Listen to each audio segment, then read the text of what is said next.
Put the roof down, let the sun in.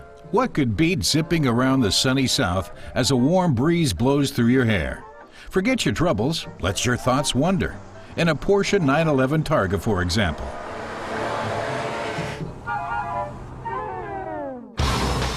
But there's another side to it too. 385 horses with a top speed of 295 kilometers per hour. And features like its standard all-wheel drive make sure this baby stays firmly on the road, even at high speed. Its suspension is the same performance base version found throughout the 911 series, and the same goes for much of the chassis.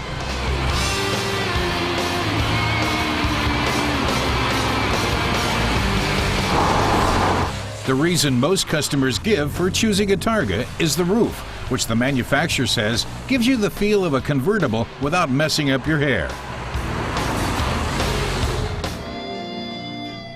From the side, notice the aluminum trim over the windows in the rear window, which ends in a sharp point in the rear.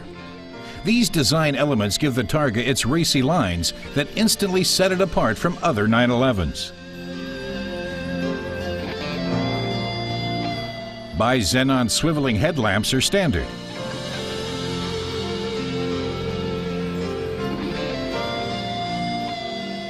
The Targa is the only Porsche coupe with a rear window that opens. The roof takes only 7 seconds to open, even while driving.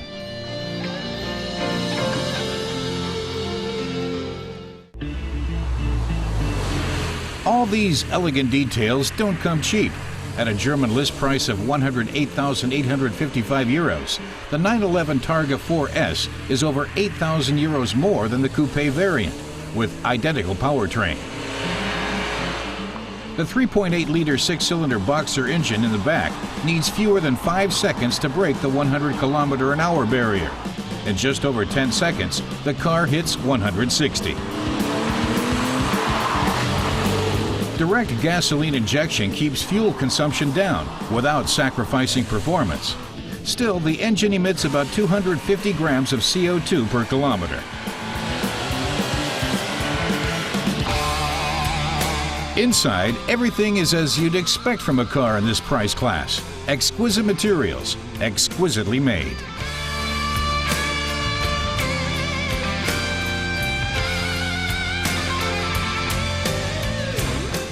Almost every function can be controlled using buttons on the steering wheel.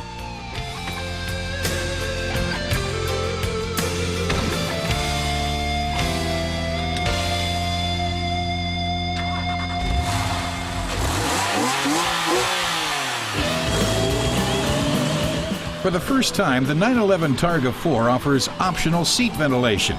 It's a big gain in comfort, especially during longer drives on summer days.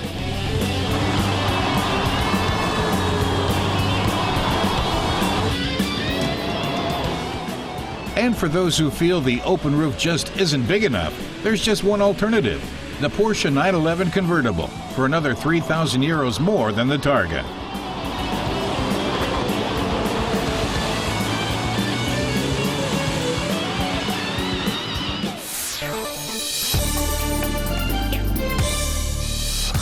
Toyota's new IQ is a competitor to the Smart Car.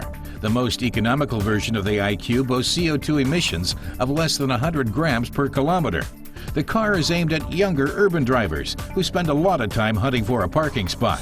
The IQ is due to hit the German market in early 2009.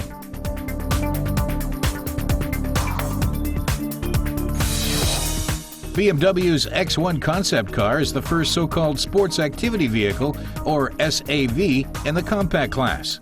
The X1 looks less chunky than its big brothers, the X3 and X5. The BMW Concept X1 is sleek, practical, and sporty all in once. You'll find the new compact model on the German market next year.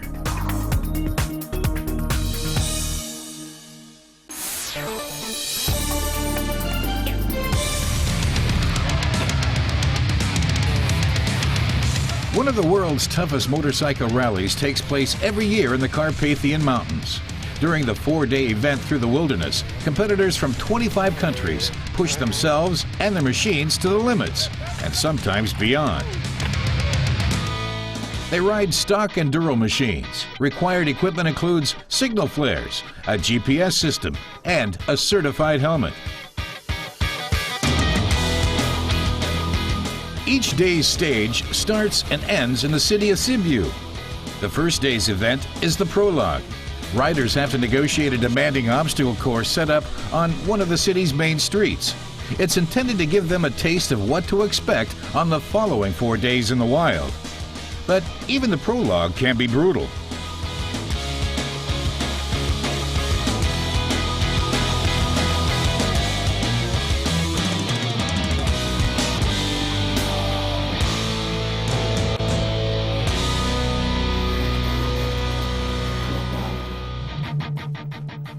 When they head out into the country the next day, riders are divided into 5 classes of professionals and amateurs, individuals and teams.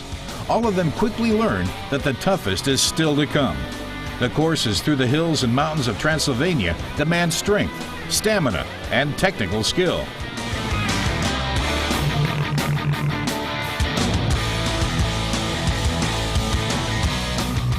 Most of the course is not easily accessible for spectators, so they gather wherever they can. Some of the most popular spots are at the rivers.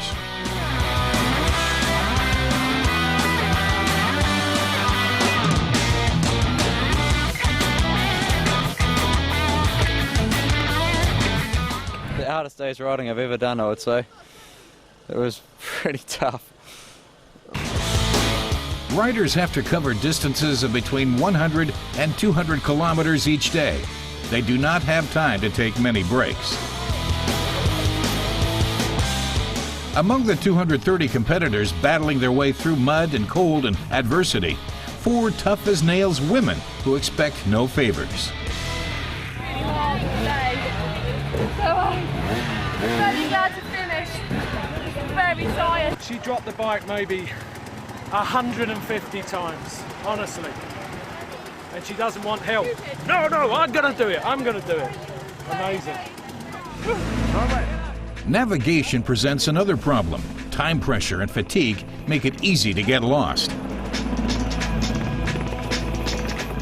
Very hard to navigate in places. A lot of us getting lost.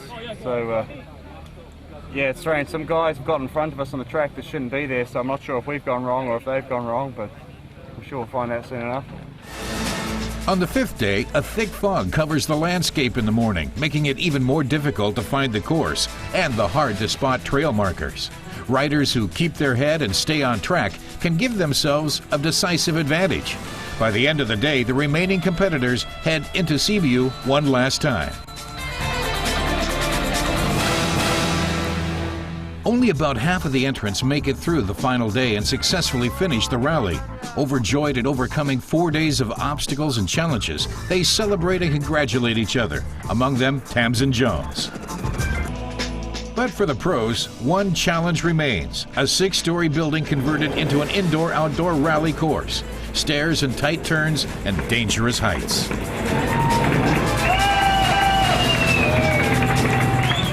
The winning time, 23 hours and 40 minutes for British rider Graham Jarvis. Best German was Gerhard Forster with 23 hours and 50 minutes.